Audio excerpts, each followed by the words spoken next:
Oh, good morning and good afternoon.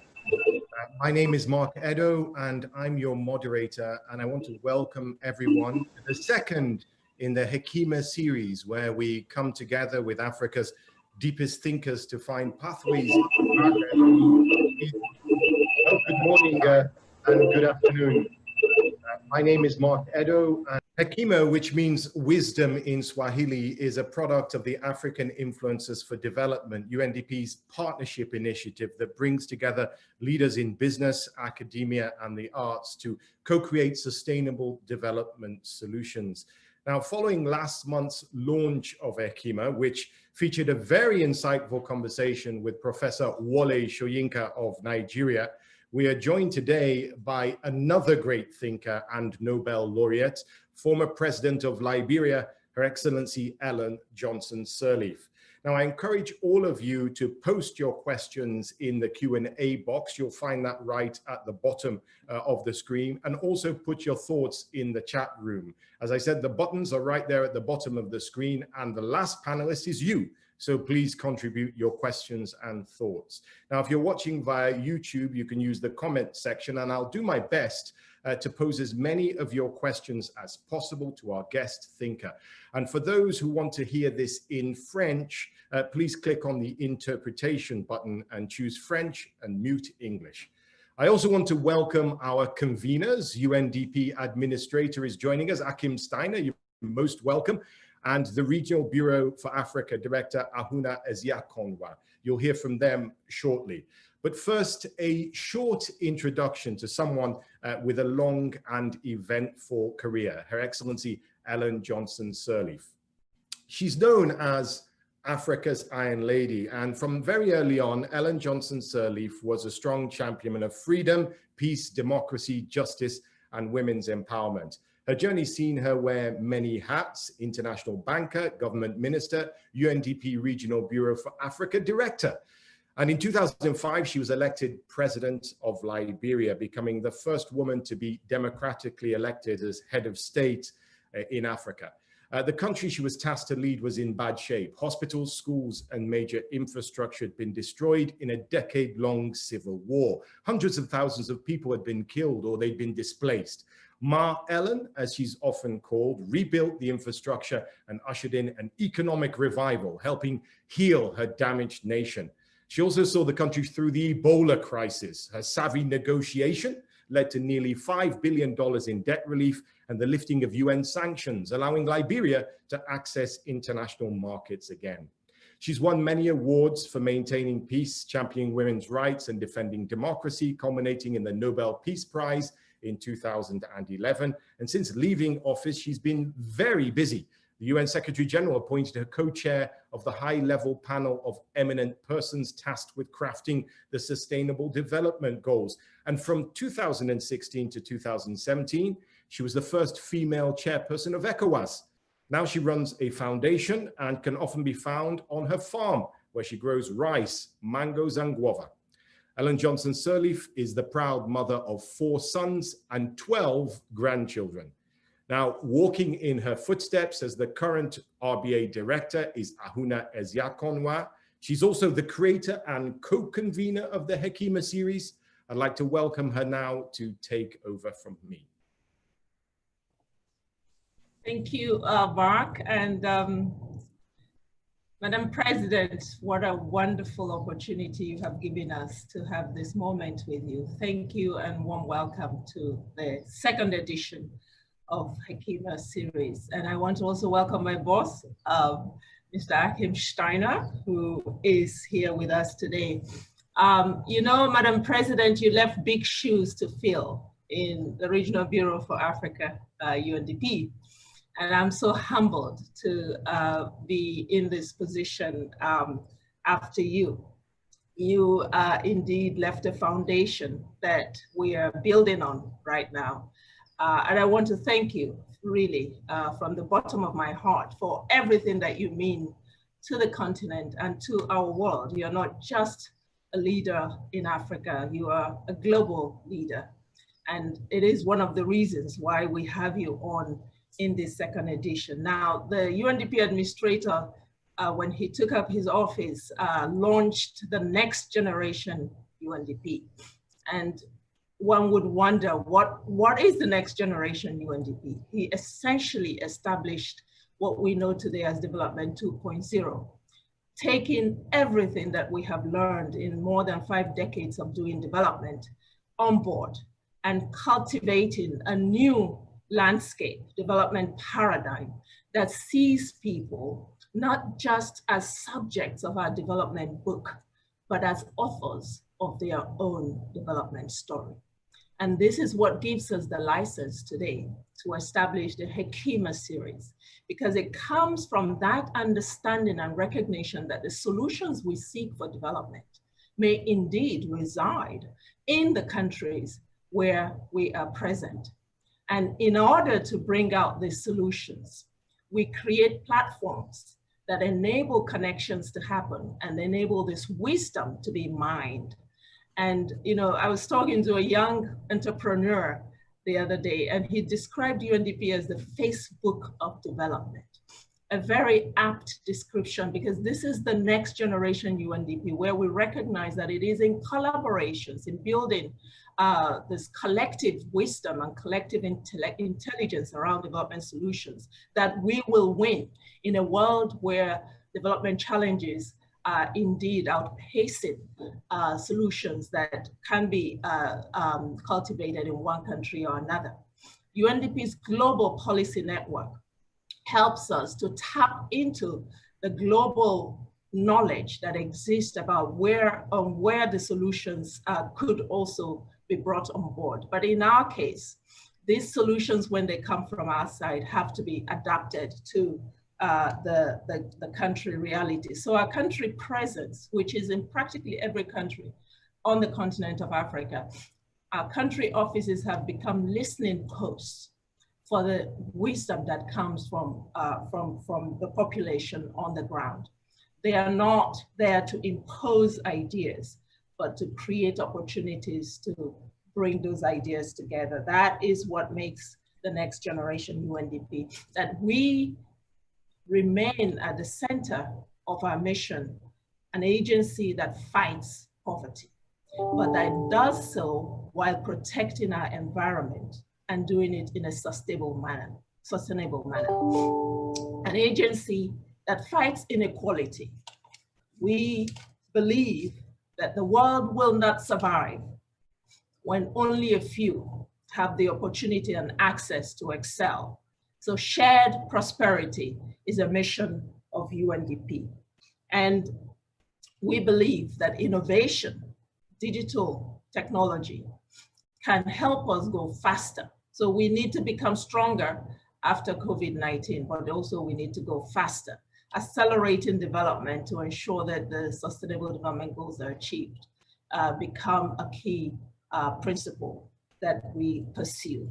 And today, as we listen to Madam President and also the UNDP administrator, we will begin to touch on some of those ideas that will help UNDP to build solutions on the continent for sustainable lives and livelihoods. COVID-19 has left huge devastation in its tracks. It has disrupted life as we know it. But at UNDP, we believe that it also has created for us new opportunities to build forward stronger, better, and more sustainably. So we are delighted today, Mark, to have this opportunity to share with more than 600 people who have registered for this. And we welcome all of you and really look forward to an exciting moment with Madam President. Over back to you. Thank you very much, Ahuna. Now I'd like to hand over to the administrator. We're so great. It's so great that you're here for the second Hekima. And I hope that you can join us for a lot more of them. This is an opportunity to have a conduit from some of Africa's deepest and most respected thinkers to the development actors and young people on the ground. So having you present here, Achim Steiner, is a blessing. I'll now hand the floor to you, sir. Thank you so much, Mark and Ahuna, for your introductory words, but above all, Madam President, or dear Ma Ellen, as so many have come to know you and love you. For me personally, it's just an extraordinary pleasure to join you today and to welcome you with Ahuna in this new series, Hekima, the Swahili word for wisdom, a part of the world in Africa that I have spent many years, and I could not think of anybody more emblematic of the meaning of Hekima than having you speak today as part of what is essentially a very disturbed and disrupted world in which we are all operating. And this is nothing new to you, Madam President. You have lived through many, as Mark already said, moments and phases in history where the future was as uncertain as it may seem to many today.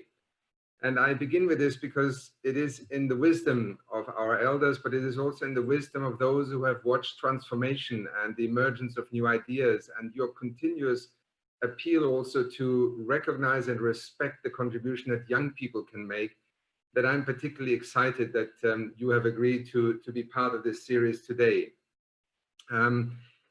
I'm very conscious of the fact, and I often say this, that you know, in UNDP today, in that next generation UNDP that we are trying to understand, conceive, and develop, we stand on the shoulder of giants, of those who have gone before us. And again, as Mark pointed out, a part of your life is inextricably linked also to the history and the work of UNDP, and thus it is particularly meaningful to have you with us today. I don't want to stand in the way of you addressing all those who have joined this, this series today, but let me just offer perhaps two or three thoughts that I think make this kind of discussion so relevant and so meaningful to what happens next. First of all, I think humility is something that other parts of the world sometimes lack. I think often in Africa, we do find that recognition and the humility that, you know, there are no simple answers, especially not in a period such as this one, which is virtually without precedent in a global sense, and certainly for many of those alive today on the continent of Africa, with the exception of a few countries, and where, for example, Ebola, that you have also been so closely linked with in terms of trying to manage a situation that is so threatening to not just the health of people individually, but to the whole fabric of society, to our economies. And therefore, the ability to think in the midst of a crisis about the future takes enormous courage and the wisdom of both experience, but the wisdom of judgment, because it is choices that need to be made. And I think, as Ahuna pointed out, much of what I see UNDP doing in the future of development, because the era of development aid, in my mind, is long gone. That does not mean that development finance and support and solidarity and collaboration do not have their part in the future. But the solutions, the choices, the sovereign act of deciding what is the pathway for development of my community, of my country, of my continent, is one that has evolved very rapidly. And it is against this backdrop that we, first of all, are deeply disturbed right now, because what we witness and what we're beginning to see is the greatest reversal in human development in a generation. The Human Development Index that, Madam President, you know very well, just a few weeks ago in an update, found that the likely scenario over the next 12 months is that we will have the first decline in human development globally in the 30 years that this index has existed. And the profoundness of this cannot be described in statistical terms. Averages do not even capture it. It is in the individual livelihoods. It is in the realities of most people living in the informal sector, being without the ability to trade or work or sell or buy. There is no social safety net that protects them. There is nothing that can economically stabilize them. And therefore, what governments do next, how communities respond, must inform, first of all, our short-term response and reaction.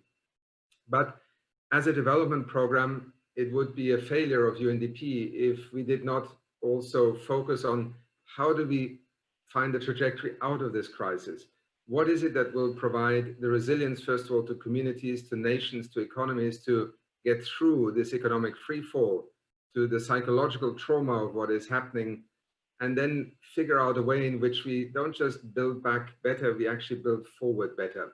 These are slogans, these are easily spelled out metaphors, but behind them lies an extraordinarily important moment in human history, in the history of Africa and of every nation and community on the African continent, because what happens next will either enable us to actually move and address many of the issues that we already knew and have defined in the Sustainable Development Goals, which are, if you turn them on their head, really the 17 major risks that we face to the future of our development, but expressed in a positive way. It is also a moment in which I think we have to turn to our communities, to the people around us, who in fact every day take many decisions that are based on judgment, on the information available, but also on opportunities that they can leverage. So let me simply end these brief introductory remarks by saying that we are extremely grateful, proud, and humbled by your being available to us and through the wonderful medium of digital connection, even though so many still have to be connected to the internet and to broadband, to reflect on some of what lies ahead. And I begin by giving you one opening question that essentially seeks to ask, how can Africa, both in its diversity and in its Pan-African vision, come out of COVID-19 and regain its development confidence, its development trajectory, and put itself on a pathway that perhaps out of this crisis could see some leapfrogging forward, some really serious transformational responses, and avoid what is very often the temptation that we simply try to scramble back to the normal of yesterday.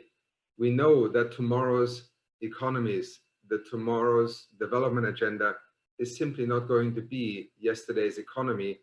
And Africa, the continent that will grow the most in terms of people, in terms of its economies over the next 30 to 40 years, will become a defining force in a global development context also.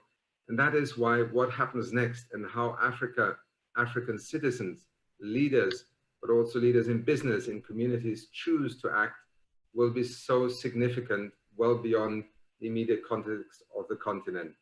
With that, once again, a very warm welcome. We are so proud to have you with us, and I shall now go into silent mode and listen with great interest. Thank you so much. Thank you, Madam. You have the floor. If you could unmute your microphone, Madam President, you have the floor to respond.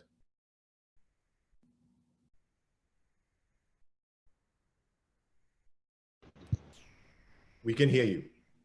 You can hear me now? Yes, go ahead.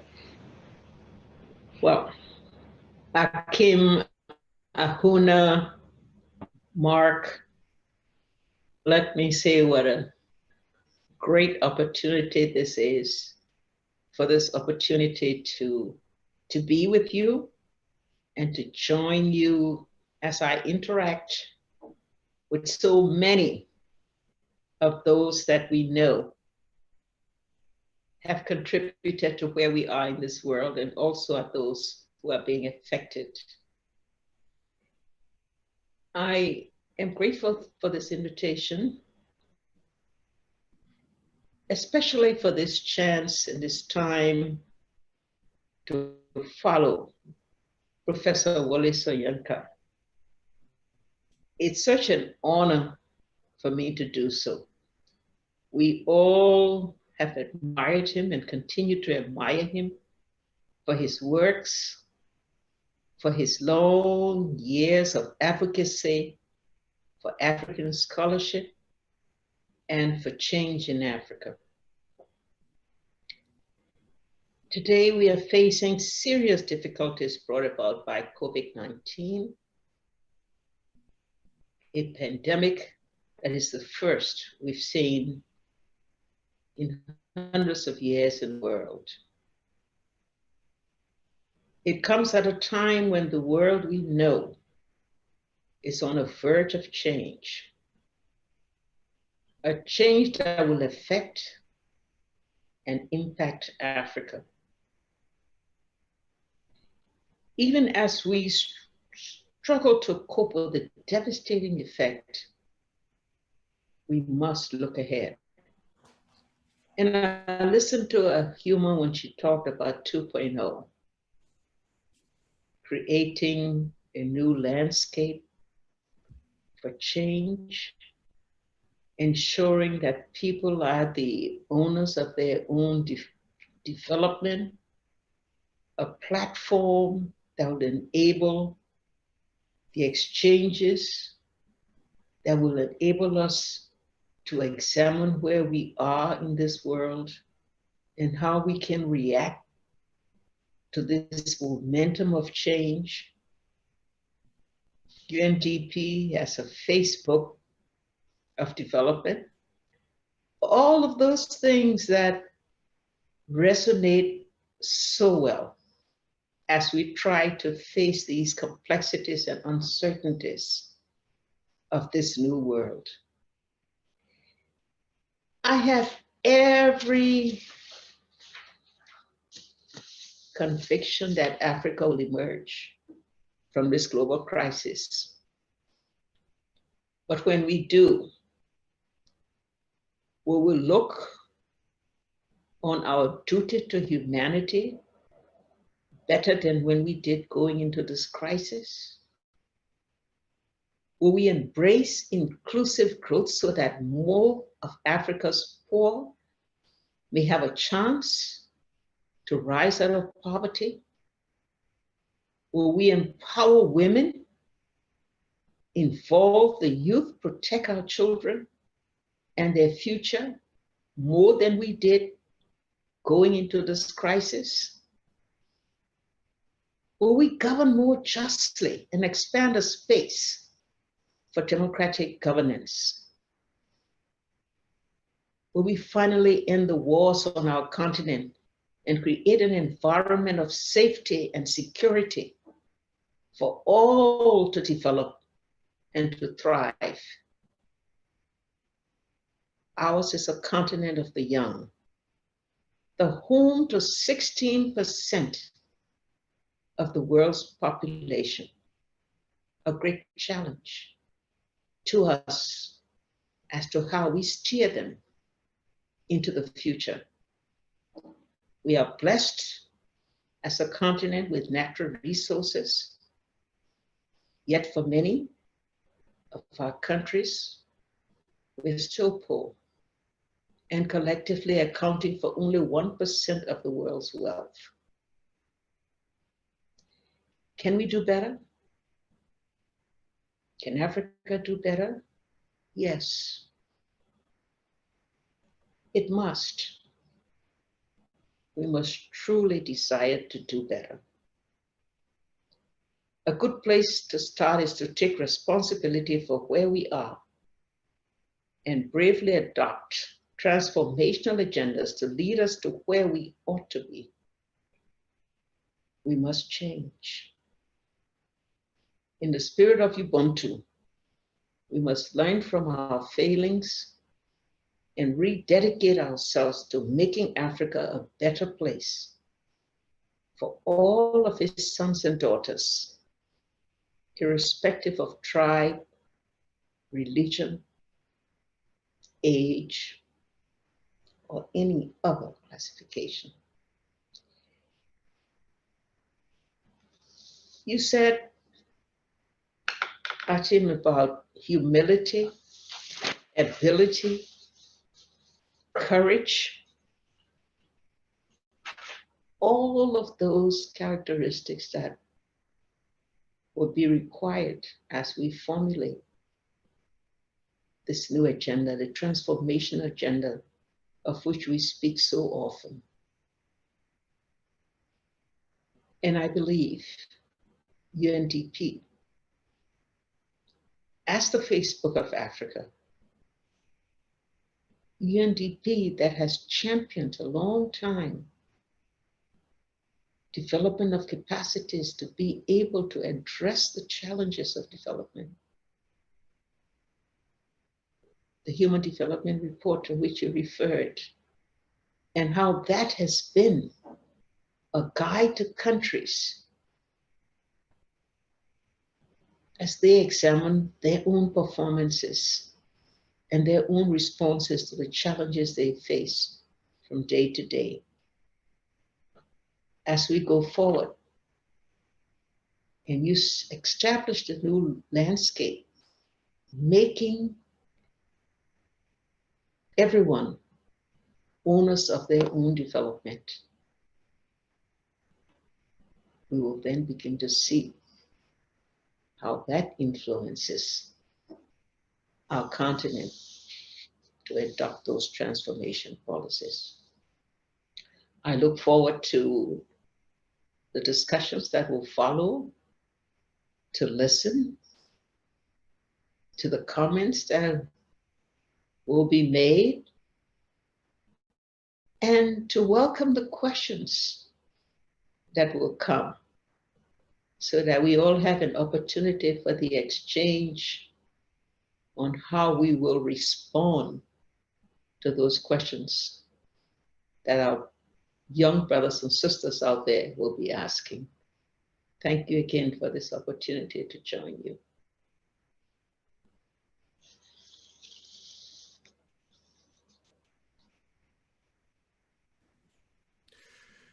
Thank you so much, Your Excellency. And I want to thank the UN Administrator and the RBA Director for getting us started there. Very powerful words from you, Madam, and very, very uncertain future. The Administrator put it into words, the greatest decline in human development in our lifetime. So some challenging times ahead of us, and partnerships, collaboration, and fresh thinking is what's required.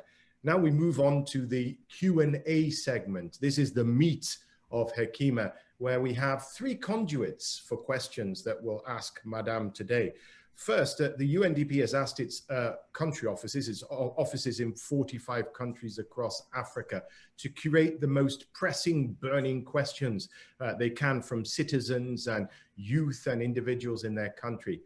Next, we'll be keeping a keen eye on the Q&A box here on Zoom, so please keep your questions and comments coming in. And finally, we have 5 very different interveners from across Africa who are standing by, who come on in the course of this session to ask their questions in person. So, Madam President, if I could start, please, with a question for you from the Central African Republic. This is from Yusufa. And Yusufa says, we have seen African governments copying those measures adopted from developed countries, and yet these were not adapted to the African context, nor did Africa have the means to implement them sometimes. Don't you think that Africa should choose another path or alternative that takes into account the African context? And if so, what would that be? Paint a picture for us, please. Madam. We have grappled a long time with the systems we inherited and have sought to find a way to change them. Our political systems, our economic systems, our social systems, many of them copycatting the ways of our colonialists who interjected them into our living conditions. We have to change, but change with the changes of a new world. We now have a world in which digital technology is the main engine for driving development, for driving productivity. How are we going to fit our economic, our trading systems into this change, a change that we are still becoming fully acquainted with, understanding the knowledge of what this means for what we want to achieve. Our political systems, yes, could indeed use some changes to enable us to stop the competition that we all face when there are voting systems that can sometimes be manipulated. And we've made some progress in this regard. I always say we have one or two of our countries that have a managed political systems, where succession is well planned in advance. Is this something we want to look at? Is that something that can be adopted by more of the countries, rather than the system we now have that said winners take it all? Yes, I do believe that we can find new ways. Certainly, our economic structure that are tied to the trading systems of the past and the partnerships of the past have not enabled us to promote Africa regional and integration at the pace necessary. And so there again, there's room for us being able to disrupt those long-standing structural deficiencies and adopt systems that have more regional interaction, more regional cooperation. And so I say to you, it's a tough job. We're so accustomed to what we do, and each country wants to accelerate its pace of development, and change is disruptive without realizing what the full consequences will be. But the young today are demanding change, and I think they're going to help us to find a means whereby these systems can indeed be reformed. Reformed in such a way, though, that we preserve the means whereby we can continue to ensure better lives for all our people. Madam, you're known for your warmth and as Ma Ellen. So this next question, which comes from Ghana, is almost tailor-made for you. A recent letter from over 100 African academics from across the continent and the diaspora called for leaders to, quote, govern with compassion as we tackle the challenges of COVID-19 and beyond. What would your message to African leaders be, and what kind of leaders do we need coming out of this crisis, Madam? I don't think we needed COVID-19 to remind us that we have to govern with compassion. All leaders interested in the welfare of their citizens, in whatever they do, to promote equity, to ensure justice, to provide opportunities for education and improve health. Do this because they care for the people they govern. And so, yes, we do need compassion, not because of COVID, or not because the realization comes from COVID, but because it's something that should be natural in the way we govern. That's how we get the support of our people. That's how we are able to deliver the agenda that we have for the development and improvement of our people. And so I say governing with compassion is what a good leader will do all the time. Okay, Madam, I'm going to take the first intervention, one of 5 interventions. And I think I mentioned very early on that they're all very different, coming from different angles, a very eclectic group of individuals that will come onto camera and ask their questions directly to you. Your first intervener, Your Excellency, is Marina Imanishimwe. who is a fellow of the African Young Women Leaders Fellowship Program here at UNDP. So Marina, are you with us? If you're with us, please go ahead and ask Your Excellency the question. Thank you, Mark.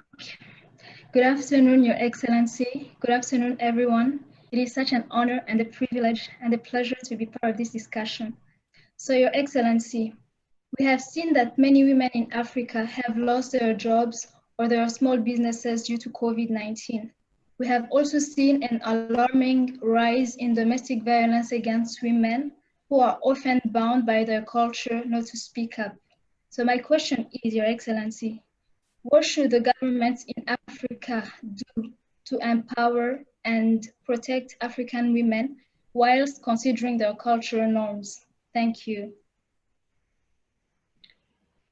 Marina, Marina, are you hearing me? Yes. Okay. Marina, switch off your, yes, go ahead, madam. The lockdown that we're all facing have unintended consequences, unfortunately. Right now, it has caused the breakdown of informal systems. We find so many of our young people, women who are doing their marketing, young men, young boys who are doing petty trading. We find that their lives are disrupted, their businesses cannot go on. And those, many times, those are businesses that are done on a daily basis to provide income on a daily basis for sustenance of the family.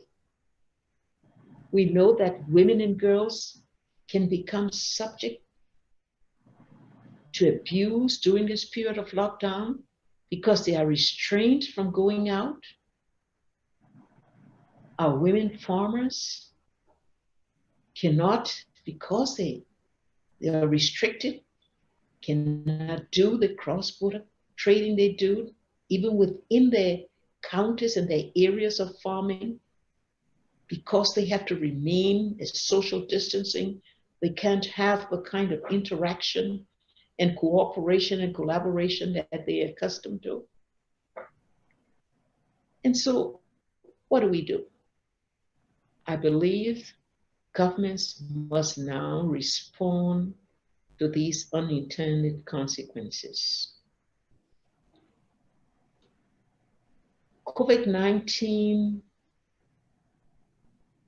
is leading to resources that are being given to our countries. I would like to see a certain percentage of the COVID-19 directed at helping these many young entrepreneurs who would have to close their businesses if they do not get this support. We hope that we will see security forces expand their areas of surveillance for the protection of women. We would like to see all the obstacles from those in the informal sector, from those who are really, those that really are the buoyant element of our society, receive from all governments the kind of attention and the kind of support to ensure that their livelihood is not disrupted so much that they're unable to carry on when COVID-19 ends.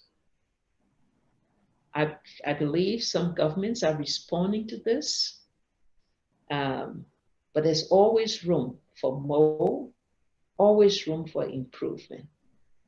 And when it comes to women, like yourself, Marina, I hope we'll see the kind of actions that lead to attitudinal change for women, for what they face, for what they can do to be a major contributor to development, a major participant in decisions. And young ones like yourself, I hope leaders will reach out to you and listen to you and your colleagues and see how they can shape their actions and their policies to take into account so that you too can achieve your goals and your dreams. Thank you very much, Your Excellency. I know that. Thank you very much.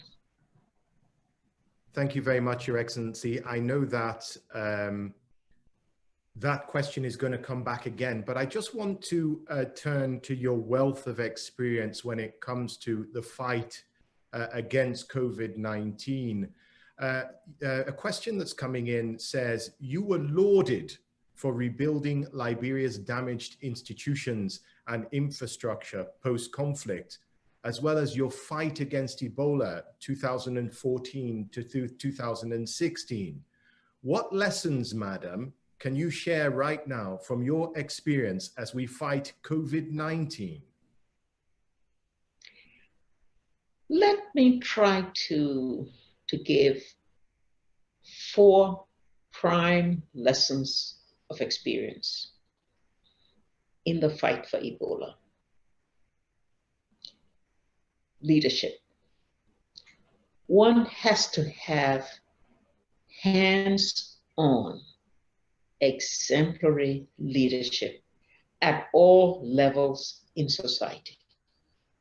And that means recognizing the leadership potential and capacity of those in the sub-areas, those in the communities, those in the rural areas who will also be affected by the disease. A second lesson is communication. So many times, our people don't know what is at stake.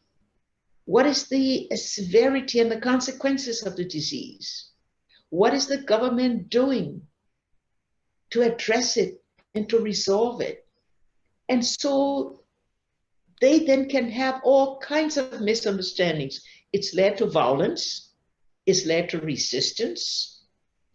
And so unless there is regular, honest, timely communication to the public, if you want compliance, if you want implementation of containment measures, the public must feel a part of it, know what it is, and then you can find, otherwise there'll be problems. So communication. Our third one was coordination. You know, so many times different stakeholders with mandates for responding have their own agendas, have their own methods of being able to carry out their functions. And sometimes they get all crossed and you find competing responses, competing information, and a lot of confusion. And so the leadership must have a proper coordination in which there is a common agenda from which everyone works to carry out their responsibilities and their mandate. And that means that that coordination must be continually examined, continually changed when necessary to meet changing circumstances. Without that, you end up with cross-circuiting of things and thereby minimize the full effectiveness of what you're trying to achieve. Partnership. In Liberia, we couldn't do it alone. We didn't have the means, the capacity, or the resources to do it alone. And so we had to build our partnership. We had great partnership with Africa, African countries whose young people came out and joined with our young people to provide some of the services that were needed in the response. We had our partners, bilateral and multilateral partners, that provided financial resources, technical assistance, and that partnership must also have a certain coordination, so you don't have people again trying to compete, and then thereby limit again the effectiveness. So that partnership was important, and like I say, Ebola struck primarily three poor West African countries, even though Ebola had struck in the Democratic Republic of the Congo 3 decades before. There were no vaccines, but the research on vaccines finally started with Ebola, and I'm so glad today that we now have a research effort is being accelerated, and today we think there will be a vaccine, sometime in the future for COVID-19, and that also will ensure that other infectious diseases gain the kind of attention they need and develop through research the means whereby one can respond to preventing them in such a way that we don't see them again become another virus hitting that could destroy us. So that was our experience in Ebola. And who do we blame it? Who do we credit? Our community workers, our community leaders. They were the stars, and they were the ones that made it happen. So the more we can do for them, to train them, to give them better pay, to give them the better means whereby they can carry out their functions, the sooner we will see that we can combat any virus that may be able to hit the country. You're such a champion for young people, and such an inspiration to know that you care. I was reading a tweet, because, by the way, if anybody wants to stay abreast of Madame's thinking, just log on to her Twitter handle, because she's very much on social media. And I follow her, and I know that you spoke recently about the social cohesion, the fabric of society, that it can be torn asunder if there's not youth inclusion.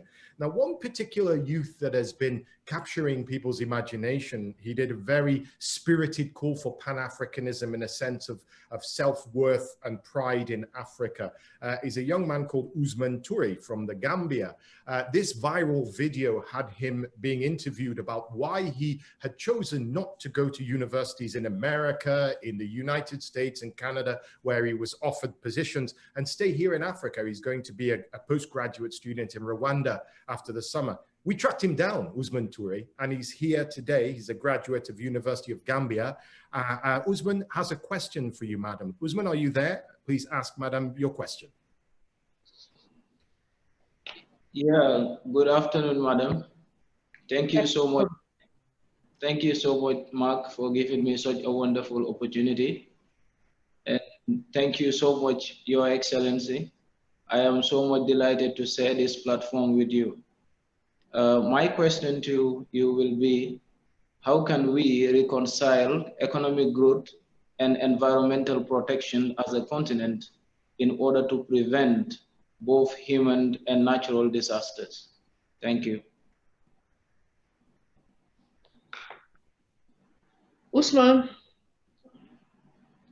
today we're seeing the result of our failure to protect our environment over many, many years.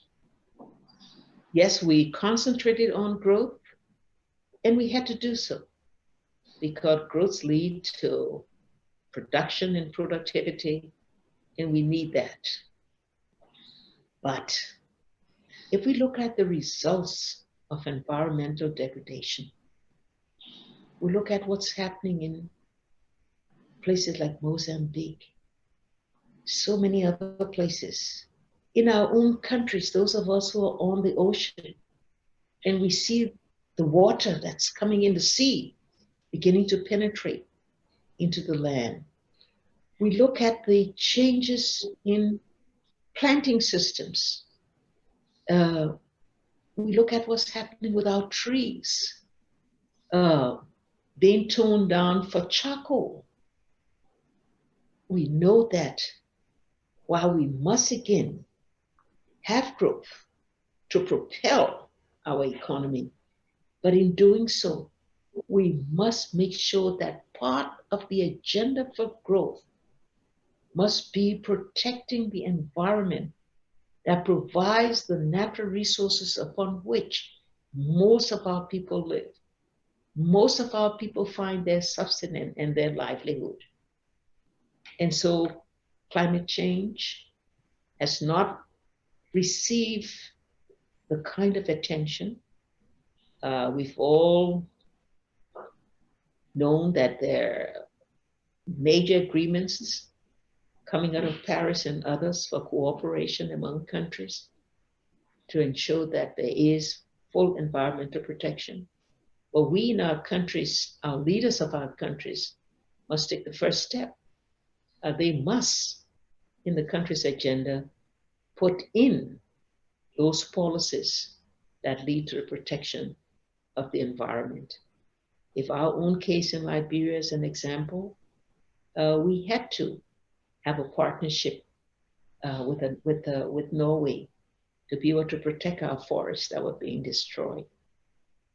And I think so many other countries are finding the means whereby, fortunately too, I think the African Union and the regional economic commissions are now determining action that needs to be taken, protocols that need to be adopted for the protection of the environment, to ensure that all of our countries see the importance of making sure that environment is a part of the agenda going forward post-COVID-19.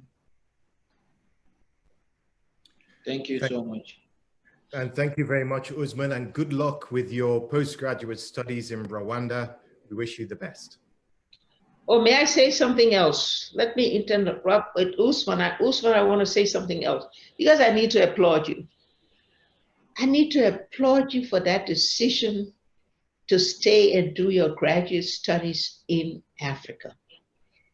If much of the amount we spent on scholarships for higher level training for our people were spent in developing our own institutions, our own national institutions, more of the young people would be like you, Usman. Fortunately, we do have some good ones in South and Eastern Africa, Western Africa as well, but we could have more, and we could have more that are closer to rural communities where kids don't have to leave the rural areas and come for quality education into the cities and thereby, you know, don't have the means for good life. So, Usman, I commend you. And I think what you've done, you've blazed a path, you see many others following. And maybe policies will also change in countries, and you will see much more budget allocation to promote higher education quality in all of our universities and community schools. Thank you so much. That was wonderful, Usman. Wonderful, and good luck. And thank you very much for that. Now, Madam, a little bird told us that you are a farmer and you're passionate about farming and agriculture. I understand you grow rice and guava and mangoes on your farm. Even last week, I think we called you and you were on your farm. Agriculture being an important thing for you, food security, these are things that weigh on your mind.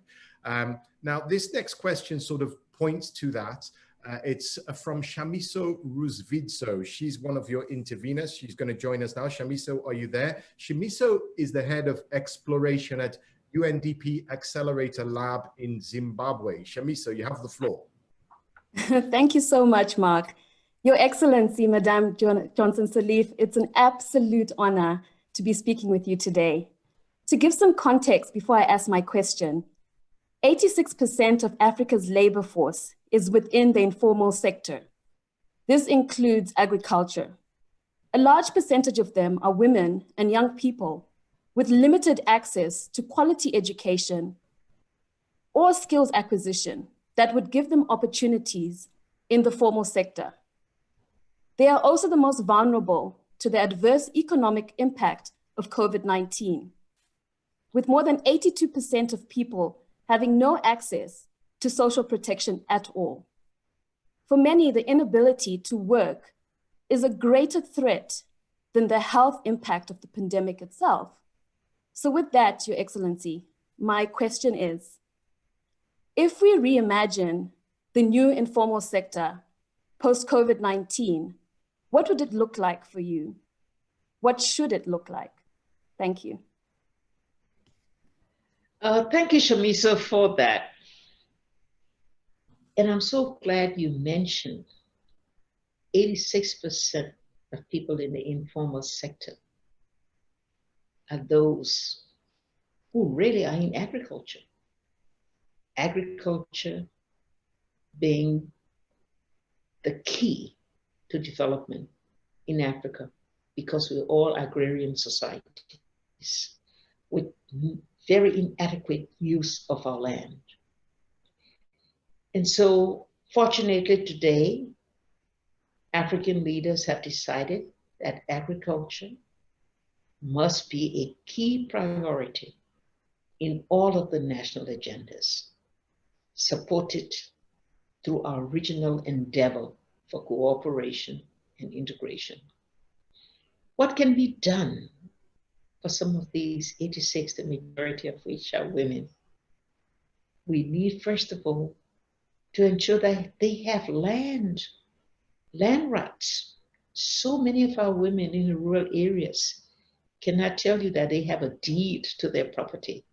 Some of them live on it without having ownership, or maybe it's owned by husbands or by fathers. So definitely, in fact, all the factors of production, access to credit, and many countries have adopted very means of providing resources to women farmers, resources to farmers generally.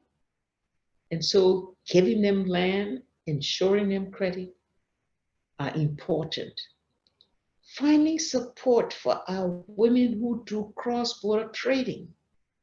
We're not aware of sometimes what they go through. And that leads to making sure that we can find a way to address violence in our societies against women. All security measures must include protection of women, full equity, full opportunity, full access for all of our citizens. I hope Africa too will rise to that challenge. And we all have responsibility to make a contribution to it from wherever we are, whatever we do, to ensure that this change, this momentum of change is not lost, and we don't see ourselves slipping back into old habits, old attitudes, old processes that have kept Africa so far behind. This is our time for change. Madam, your words resonate, and they're at the core of the UN's deepest mantra, which is to leave no one behind, especially in this COVID-19 reality that we face, this future that we face. That's why, in particular, I'm very pleased to introduce your next intervener. She's in Uganda, but she's actually from South Sudan. She's seeking, or she has asylum in Uganda because she's a refugee in Uganda from South Sudan, but she's many more things than that, and she'll tell you herself. She's standing by in our office in Uganda. Her name is Susan Grace Duku. Susan, if you're there, please pose your question to Madam. Madam President, my name is Susan Grace Duku, and some would say that I'm a refugee woman. That's true, but I'm many other things as well. I am the daughter of my mother, a strong South Sudanese woman. I'm a mother myself and a community leader. I've been a refugee twice. I currently live in Rhino settlement, which is almost 9 hours from the capital, Kampala, in Uganda. The Uganda government has been generous and offered us safety. And UNHCR has given us a lot of support. But I must tell the truth. Our lives are very difficult, particularly for women and girls. But I must tell the truth. Our food rations have been cut by a third, and we struggle to grow crops because of climate change. The areas we live in has been hit by drought and then heavy rains. Many of our men see girls and women as commodities, only useful for being married off, having children and bringing in cows. Most teenage girls are prevented from continuing with their education and made to be mothers by force. We want to be seen as human beings with rights and as people who can help to bring peace to South Sudan. But few of us are involved in any of the peace negotiations or the current leadership. This is why we do not have peace yet. Your Excellency, I see you as the president of all African women. As you know, refugees do not choose to flee. We flee only when we have no choice. My question is, how can you and others here tonight find a lasting solution to our conflict, which has dragged on for so many years? And how can our lives be made better while we are still refugees? Thank you. Susan, we cannot, all of us, not be moved by the situation you have just described, and by the situation you and your compatriots must suffer from time to time. The situation in South Sudan is a troubling one for all the leaders of Africa. Finding the resolution to it is always in the forefront of the agenda. Our regional communities have also tried to see how they can reach out to support the processes of peace, the processes of development, and the protection of people in South Sudan. It's been difficult to do. The Secretary General of the United Nations himself have called for the silencing of guns. He's called for the ending of conflict. And all of that is an encouragement for nations to adopt those policies that are going to stop the wars, that are going to enable countries like South Sudan to rise up from what they have suffered for decades, allowing their people not to have the opportunity, like others, to be able to progress, to be able to achieve their dreams and their goals. We have 1325 that has called for the protection of women. We're coming to the 20th anniversary of 1325. What will we do? What will women do? What will the world do in reacting to the fact that it's been 20 years and we still have to listen to your story, Suzanne? Your story of hurt and anger because of what you're going through. We're going to Beijing plus 25. When all our countries signed that there was going to be national agenda for the promotion of women and the participation of women.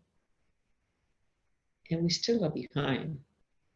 There have been progress, no doubt, tremendous progress in many areas. But we haven't solved the problem for you yet, Grace, Susan. And so how can we do more? We sign accords and protocols, but we haven't implemented them. in a meaningful way that will make a difference. We have to keep looking to leaders. We have to make strong calls to the leadership to see you in what you go through as an example of what needs to be a part of this call for change.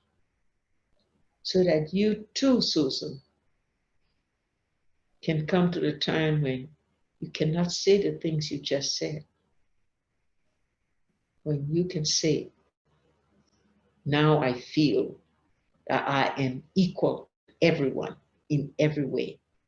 That's the challenge for our leaders. And we must all continue to encourage them, work with them, recognize what they've done, the progress been made, but still say to leaders, more needs to be done. Susan should not have to tell that story. You go with everything, Susan. I feel for you. And we're sure that so many others in this audience feel the same way. We will all be the advocate and the ambassadors for the change that is needed to help you. Thank you. Thank you, Susan. And thank you, Susan spent more than 10 hours trying to get to the office, and she has another trek back. So we want to thank you so much for joining us, Susan. That was quite powerful. Thank you. Moving on, we have a question. I'm going to take some questions that have been coming in. There've been a lot of comments based on what you've said, but one in particular jumps out. The UNDP is the technical lead in the UN's COVID response and recovery efforts going forward into 2021. It's got a big job to do. You have, as we said in your resume, a very, very unique perspective. So this question applies to that. It's from Mathu Siowela, who says, Madam President, thank you for your inspiring presentation. You're a former president, minister, and you held high positions in international institutions, UN, UNDP, and the World Bank.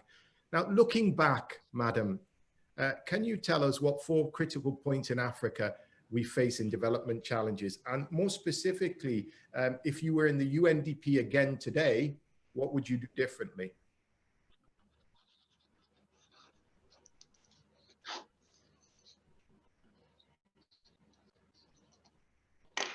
Four critical Yes. challenges. Is that what it is, Mark? Yeah, 4 critical development challenges. Yeah, the points. Yes, and how to reverse those. I guess the first one is the promotion of agriculture. I think we've forgotten that the biggest asset we have in all of our country is land. And land put to use prevents hunger, prevents famine, provide the means for being able to generate the exports that will lead to the resources for the rebuilding of the country. I think the environment and what we've seen in the last 2 decades happening to our livelihood, our lives, tells us that now is time to address that.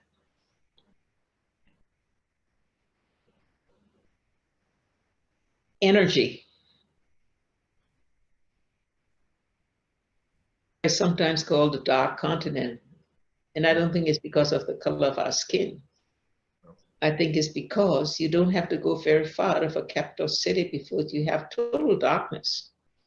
And of course, if you don't have energy, you're not going to be able to develop the industries, be able to provide the learning experiences in education, in health. And so we have to, and I believe that is not only one of the development challenges, but one of the priorities. Everything I said as a development challenge is a priority for Africa. Good governance. Good governance where systems enable better transparency and accountability that leads to more integrity and thereby battles that with which so many of our countries face from time to time, the corruption enemy that we all face. And so good governance has to be, as a whole, much that goes into good governance. People participation, civil society, democracy, all of those. But I put that all in one bundle as some of those things that we need to do. UNDP has a great role to play in this, has always been carrying a role. What can we do differently in UNDP? I must say that UNDP needed to get closer to the people. And you do have reps, no doubt about it. But let me go back to what Akin said about humility, interaction, those things that the front runners, the first responders of UNDP have to exhibit that. I'm glad that we were able to accelerate the pace of women participation, not only in leadership, but throughout the system of UNDP. And I'm glad to see that my successors have, to a large extent, followed that. I think the big challenge now, something I couldn't do, is what can be done more in the area of technology to provide capacity enhancement, to all of those with whom UNDP serves. Digital technology, which is now a prime mover of any progress in society. How can UNDP ensure that they become one of those? They have this responsibility already in COVID-19. I think the responsibility that UNDP, as the technical lead for COVID-19, gives the opportunity for more to be done in that respect. The training of people, those in the small and medium-sized enterprises that would not have opportunity if they not get the support from an entity such as UNDP. So Ahuma, everything that she's doing in this new agenda that's going to put people in charge of their own destinies, that decision-making is going to come from them, and that priorities are going to be established in full coherence with national priorities. I think that's what UNDP is going to be looked at for how they carry out the new agenda that is now being formulated. Your Excellency, I said that we had quite an eclectic mix of interveners. Madam, if I might, your final intervener, because we're rounding up, coming to the end of this incredible session, is last but certainly not least. I think they describe her generation as the generation that comes after Generation Z, which is Generation Alpha. I had to Google that because she's 10 years old. Her name is Dorisan Cecilia Bala, and she's a grade 6 student, and she's in your home country of Liberia, and she's standing by. Dorisan, are you there? If you're there, please ask your question. Good afternoon, or good morning to everyone. Special greetings to Her Excellency, Madam Ellen Johnson Sirleaf. My name is Doris and Cecilia Bala. My aim is to be a lawyer and leader in Liberia when I grow up. As former president of Liberia, Madam Sirleaf, can you please tell me what I should do now to be like you? Dorothy, I love the way you're starting it very early. Yes. So your journey is going to be long, but I can see that commitment is right there. Believe in yourself and what you want to be and what you want to do. Get the best education that you can. As much as you can, as high as you can go. If you decide, like you just said, that you're going to follow me, though you're going to be many years coming to that, do not be discouraged by those who will try to discourage you. And if there are obstacles and they try to tell you don't, just stand firm. Tell them you can make a difference when you become that leader. Tell them you can rise above anybody who tried to discourage you or any obstacles you face. And now and then, things will not work out. But don't be afraid of that too. I failed so many times. But I rose above those failures and just recommitted and stayed the course, stayed focused on it. And let me say, don't feel you're entitled because you're a woman. No. Say that you feel you want to be that because you're a human being that's equal to everything that any other person has, man or woman. You're equally endowed, you're equally capable, you're equally ready to take on the responsibility of leadership.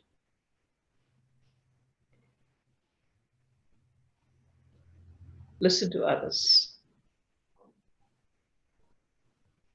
Be ready to help to uplift others as young as you are. Your friends, your schoolmates, your playmates. Let them see you as one who they believe in, who they love, who they feel can help them, who they feel that they can come to you if they need some answer. Okay. We know that our political leaders, will need to do more because political leadership, and that's a word for you too, it's not about being perfect. I was not perfect. I had many faults, many problems, many failures. But I think I did the right thing most of the time in the interest of the country and for the protection of the people. And just remember, when you take leadership, that you're there to serve the people. You're not there to amass personal wealth. You're there to serve. And with your team and a good agenda based on your vision, Doris, you can make it. You can make it. So stay with your goal. Thank you. And thank you, Doris. And I want you to go to the chat room now, because there's so many people who are writing in and saying, go for it, Doris, and you're great, Doris. And so go read what people are saying about you. We've come to close to the end. And so all remains for me to do is hand over to the director of RBA, Ahuna, for her to have the final word. Ahuna, please, you have the floor. Mark, before Ahuma sits, because I want Ahuma to say a word about this. How do we encourage more participation of women in politics? How do we bring about these changes for women to become the leaders that we know they are capable of? So I know you have your prepared text and listen, but I need for you to comment on that too. So it's my time to ask you a question, Ahuma. The tables are turned. That's fair. That's fair, Your Excellency. But before I answer that, I just want to say a big thank you to you for being you. I think all the comments coming through show one consistency. They see a compassionate leader. They see a woman of grace. And it is the tone, it's the wisdom, also the way it is delivered.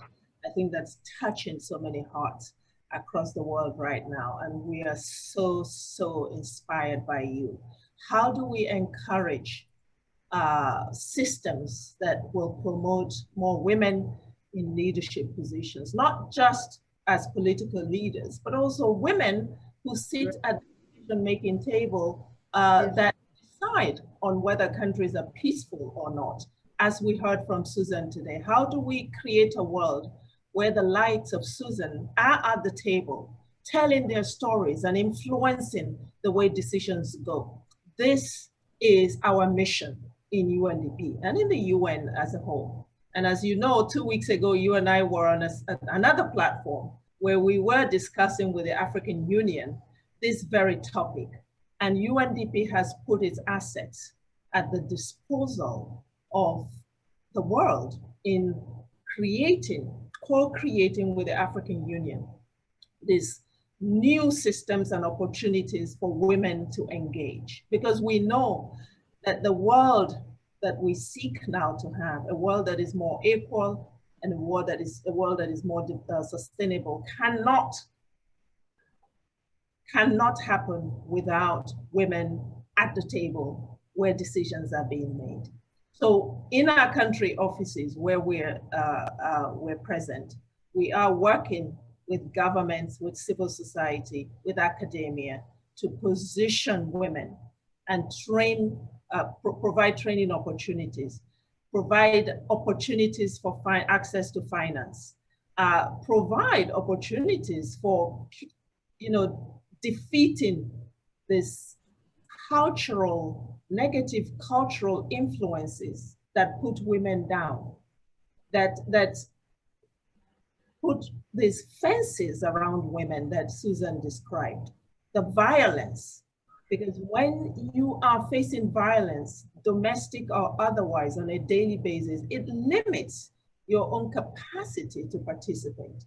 So there are so many things that we have to do. The education, the advice you just gave our young Doreen, the fact that girls have to be given equal opportunity to rise to the highest level of education. And they should not be condemned to having to do all the housework and lose those opportunities. So it's a whole value chain of support that we provide in the development practice that needs to be brought on board. But, Madam President, the biggest challenge for women to rise to political leadership positions is what you yourself experienced. You have often told the story of the price, the high price you had to pay to become president of Liberia. And no other woman, you said, should have to pay that price. Exactly. So too, our mission has to be about making it easy for women to rise to those positions without the level of sacrifice that you had to make.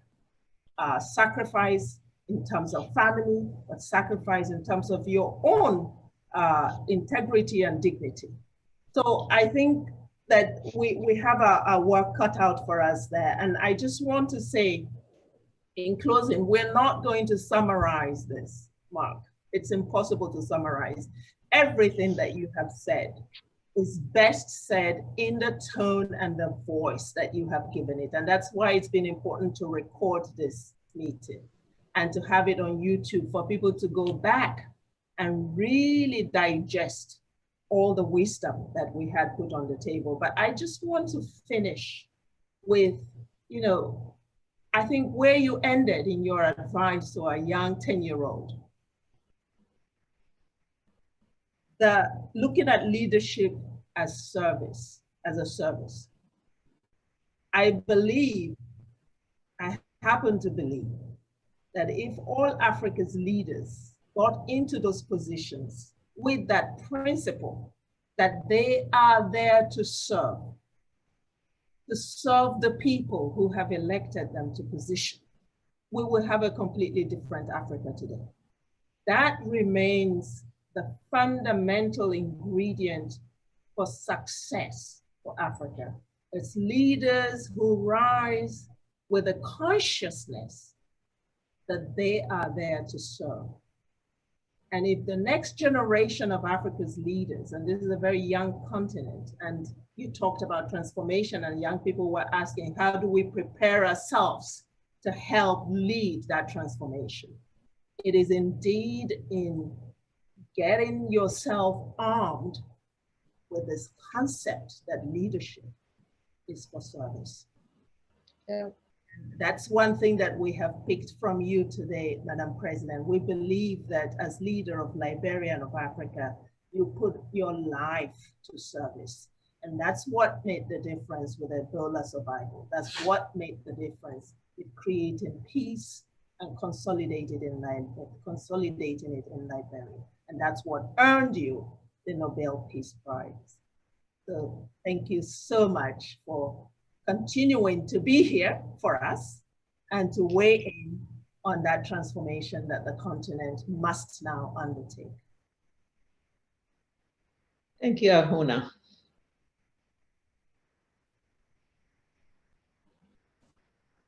Mark? Yes, I'm just starting my video again. Thank you very much, Ahuna. And I want to say thank you also to the administrator for joining us. It was quite wonderful to have him kick off the proceedings. But mostly, I think I want to thank the interveners and those people that posed questions in the Q&A box and in the chat in YouTube. It's really all about you. We had more than 300 people attend on this Zoom call and many hundreds more on YouTube. As you were speaking, I was scouring those chat comments, and I just want to end, Madam, rather than say thank you to you, Madam SIRLEAF, myself, because for me, I'm one of the luckiest people in this virtual room. I get the opportunity to be the traffic warden in these types of things and hear from such inspirational people like yourself. It's a blessing to have a job like mine. But I'll end with a comment from one of the attendees, Antonia Joy, and she says, "Thank you very much, Madam SIRLEAF. You're full of wisdom and grace. You make me feel it is possible to have impactful leadership. As an African woman passionate about the role of trade, industry, and investment for Africa's development, I'm inspired to do more. I'll take this with me forever. Thank you very much. And may God's grace continue to abound in your life." I can say nothing else. Thank you. Oh, wonderful. And thank you very much, Madam. And that concludes the end of this Hekima series. Remember, it remains on YouTube, so send the link around, and we'll see you again next month, where we'll have another of Africa's deepest thinkers. For now, this concludes this Hekima series. Once again, a very, very warm thank you to our great thinker, Ellen Johnson Sirleaf. That's the end. Goodbye. Thank you, Mark. One sentence from me. Ubuntu, Agumuntu, Ligabantu.